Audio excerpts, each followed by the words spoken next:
السلام علیکم ناظرین، آپ کو اپنے چینل میں خوش آمدید کہتے ہیں۔ ہم ٹی وی پر رمضان نشریات کا خصوصی ڈرامہ جو کہ بڑی ہی خوبصورتی کے ساتھ پیش کیا جا رہا ہے، آپ لوگ اسے دیکھ رہے ہیں، پسند کر رہے ہیں۔ اس کی کہانی کو جو کہ بہت ہی خوبصورتی کے ساتھ بنائی گئی ہے۔ اس میں رائٹر نے ایک بہت چھوٹے سے اور چھوٹے سے موضوع کو لے کر بہت اچھے انداز میں اس کو بنایا ہے، اور اداکاروں نے اپنی خوبصورت اداکاری کے ساتھ اس ڈرامے کو چار چاند لگا دیے ہیں۔ ڈائریکشن پروڈکشن میں تو ویسے ہی ہم ٹی وی کے ڈرامے جو ہیں وہ نمبر 1 ہو جاتے ہیں، اور آپ سب لوگ بہت شوق سے اس ڈرامے کو دیکھ رہے ہیں۔ آپ کی آراء سے ہمیں آگاہ کرتے رہیے۔ تو بات کرتے ہیں دل والی گلی میں اس کی آنے والی قسط کی، جس میں کہ اشتیاق جو ہے وہ جو ناراض ٹیچرز کو منانے کی کوشش میں لگا ہوا ہے، اور سب ٹیچرز کے ساتھ باری باری جاتا ہے اور ان کو منانے کی کوشش کرتا ہے۔ اور ادھر جو تمکنت ہے، اس کی ماں اس کو کہتی ہے کہ دیکھو وہ اشتیاق بالکل بھی مجبور نہیں ہے، کیونکہ اسے اس جگہ سے زیادہ اچھی نوکری بھی مل سکتی ہے اور زیادہ اچھی بیوی بھی مل سکتی ہے، اور تمکنت ماں کو حیران ہو کر دیکھتی رہ جاتی ہے۔ اس سے پہلے ہم نے دل والی گلی کے اس ایپیسوڈ میں دیکھا کہ جو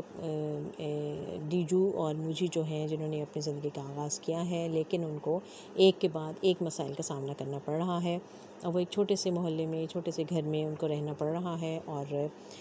اس کے دوست نے، انور نے انہیں مشورہ دیا کہ تم لوگ کرائے کا گھر لینے کی بجائے تم لوگ اپنا گھر،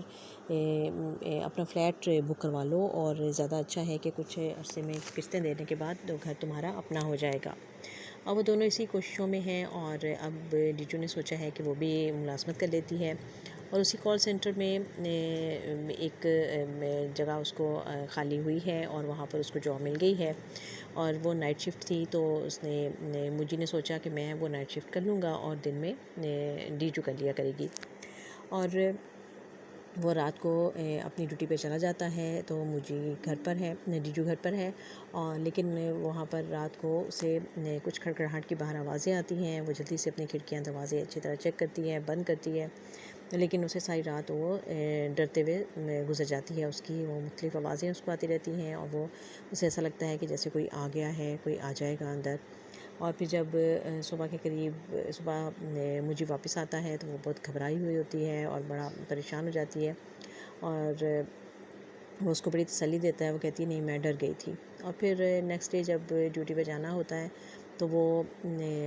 اس کو اٹھاتا ہے اور کہتا ہے کہ جاؤ، تمہاری ڈیوٹی کا ٹائم ہونے والا ہے۔ تو وہ کہتی ہے کہ نہیں، میں نائٹ ڈیوٹی ہی کروں گی، اس لیے کہ مجھے رات کو میں اکیلی رہوں گی تو مجھے ڈر لگے گا۔ تو اب اس طرح سے ان کی ڈیوٹی اس طرح سے بن گئی ہے کہ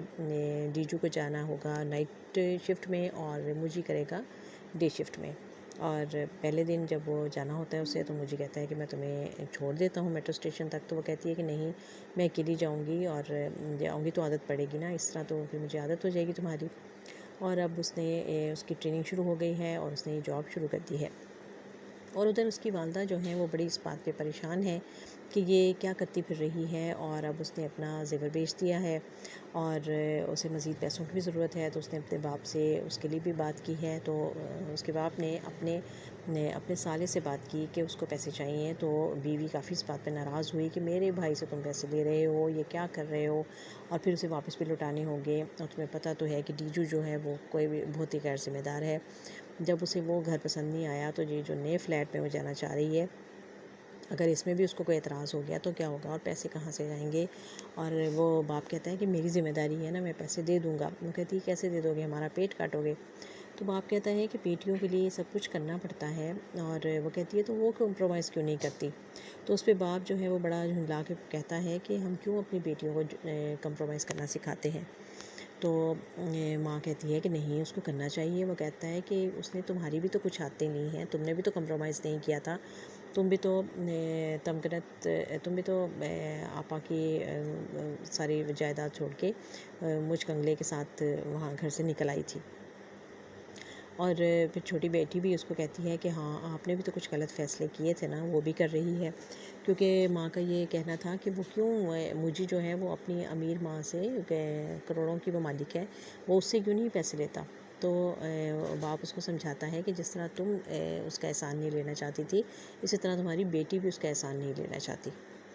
اور پھر موجی جو ہے وہ پیسوں کی غرض سے اب اسے اشتیاق ہی نظر آتا ہے، اور وہ اس کے پاس جاتا ہے ہیلپ کے لیے۔ اور جب وہ وہاں پر جاتا ہے تو وہاں پہلے سے شازیہ، جو کہ پہلے وہاں ٹیچر رہ چکی ہے اور جو اس کو پسند کرتی تھی موجی کو، اور اس کے لیے اس نے خودکشی کی بھی کوشش کی تھی، وہ وہاں بیٹھی ہوتی ہے، اور اس کو دیکھ کر وہ کافی نروس بھی ہو جاتی ہے، اور پھر وہ کمرے سے اپنی کلاس کا بہانہ کر کے چلی جاتی ہے، لیکن وہ اس کی باتیں سنتی رہتی ہے کہ وہ اشتیاق سے پیسوں کا پوچھ رہا ہے کہ انتظام ہوا یا نہیں، اور وہ پریشان لگ رہا تھا کافی۔ اور جانے کے بعد پھر وہ اس کو آفس میں اس کو فون کرتی ہے اور اسے بتاتی ہے اپنے بارے میں، اور کہتی ہے کہ میں نے کل آپ کی باتیں سن لی تھی، تو اگر آپ چاہیں تو میں آپ کی مدد کر سکتی ہوں، میرے پاس کچھ سیونگ موجود ہے،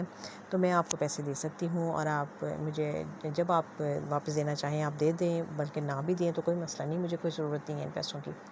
تو وہ فوراً ہی انکار کر دیتا ہے کہ نہیں نہیں بہت شکریہ، میرا انتظام ہو گیا ہے۔ لیکن جب اشتیاق اس کو فون کرتا ہے اور کہتا ہے کہ دیکھو یار، ادھر ادھر سے کہیں سے مجھے پیسے نہیں مل رہے ہیں، اور اگر تم کہو تو میں میڈم جی سے ابھی چیک سائن کروا سکتا ہوں، اور تمہارا نام نہیں آئے گا، لیکن میں تمہیں بتانا چاہتا ہوں تاکہ تمہیں بعد میں ناراض نہ ہو۔ اب وہ اس بات پہ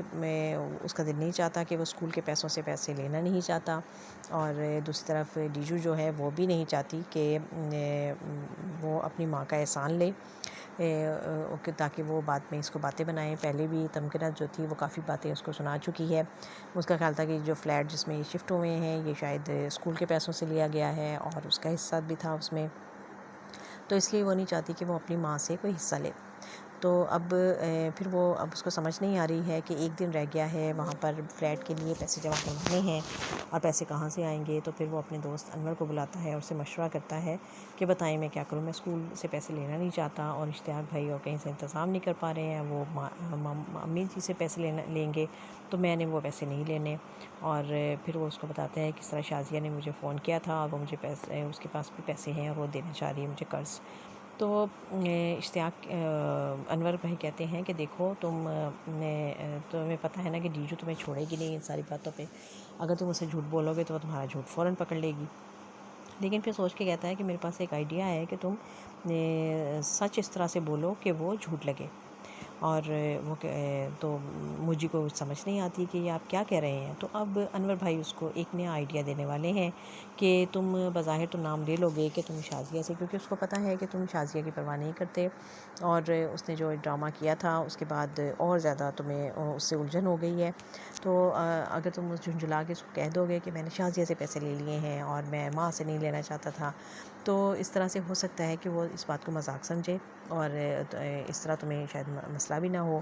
تو اب دیکھنا یہ ہے کہ موجی اگر سچ بولے گا تو کیا ڈیجو اس کے جھوٹ سمجھے گی، اور اگر وہ جھوٹ بولے گا تو کیا وہ اس کو سچ سمجھ کر اس کے لیے نئے مسائل کھڑے ہو جائیں گے، اور کیا ایک دفعہ سے پھر ان کے لیے جو ان کے دونوں کا آپس میں جھگڑا ہونے والے ہیں، اور کیا پھر ان دونوں کی لڑائی ہونے والی ہے، اور پھر ان دونوں کو اپنا گھر چھوڑ کے نکلنا پڑے گا۔ بڑی ہی دلچسپ صورتحال ہے، اور بڑا اچھے انداز میں اس کو چلایا جا رہا ہے۔ چھوٹے چھوٹے مسائل ہیں جن کو بڑے اچھے خوبصورت انداز میں پیش کیا جا رہا ہے، جو کہ لوگوں کو درپیش ہوتے ہیں، اور لوگوں کو سمجھایا بھی جا رہا ہے کہ اس طرح کے مسائل سے نپٹنے کے لیے پہلے اپنے آپ کو تیار کرنا پڑے گا۔